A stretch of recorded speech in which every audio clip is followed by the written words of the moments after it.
ప్రయత్నములు మన కార్యములు సఫలము కావాలి అంటే ఒకటి ప్రార్థన ఏం చేయాలి?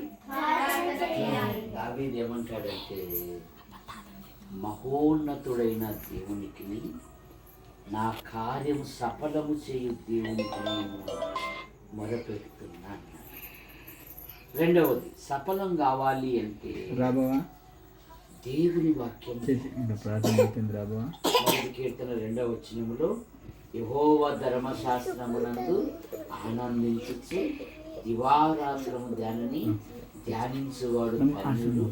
అతడు నీటి కాలమున ఎవర నాటబడిన వాడై ఆకు వాడక తన కాలమందు ఫలమిచ్చు చెట్టు వలె ఉండును.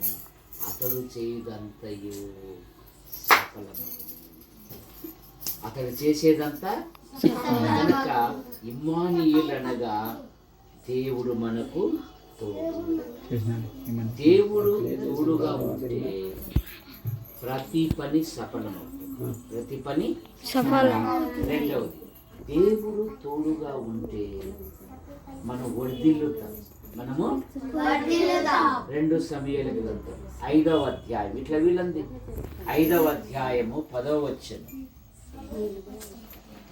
దావీదు అంతకంతకు ప్రబలెను. 5:10 5వ అధ్యాయము 10వ వచనం.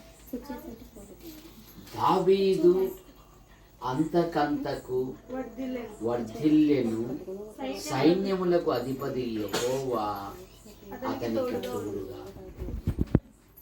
దేవుడు తోడుగా ఉంటే ఆయన వర్ధిల్ల చేస్తాడు. ఆయన ఏం చేస్తాడు?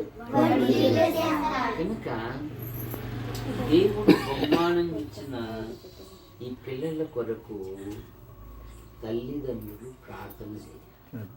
ఏం చేయాలి? యోబు భూమి మీద అత్యంత ధనవంతుడు, దేవుని భయభక్తులు కలిగిన చెడుతను విసర్జించిన నీతిమంతుడు, న్యాయవంతుడు, యథార్థవంతుడు. తూర్పు దిక్కు జనులలో అతడే గొప్పవాడు. కానీ పెద్ద కుటుంబం, 7 కుమార్తెలు, 3 కుమారులు.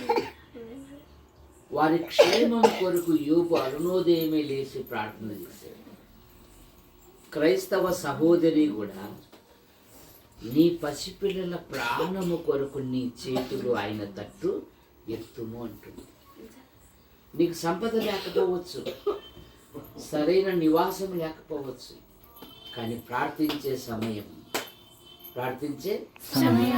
కనుక పిల్లలు తల్లిదండ్రులు ఇచ్చి ప్రోత్సాహాలను సద్వినం చేసుకొని ఉన్నతమైన చదువులు చదవాలి.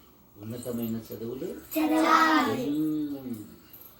మా ఇంటిలో నీకు చదువు అయిపోయింది ఉంది. ఏం చదువుతాను? డిగ్రీ చదువుతాను. కనుక ప్రభు అన్న భవిష్యత్తులో సంకల్పం ఏంటో నెరవేర్చు అని ప్రార్థన చేస్తే దేవుడు అద్భుతమైన సహాయం. కనుక దేవుడు తోడుగా ఉంటే ఒకటి మనం చేసే ప్రతి పని సఫలమవుతుంది. దేవుడు తోడుగా ఉంటే మనము వృద్ధిలోకి తీసుకొస్తాడు దేవుడు తోడుగా ఉంటే ఎక్కడికి వెళ్ళినా జయమే. ఎక్కడికి వెళ్ళినా 2 రాజుల గ్రంథం 18:7.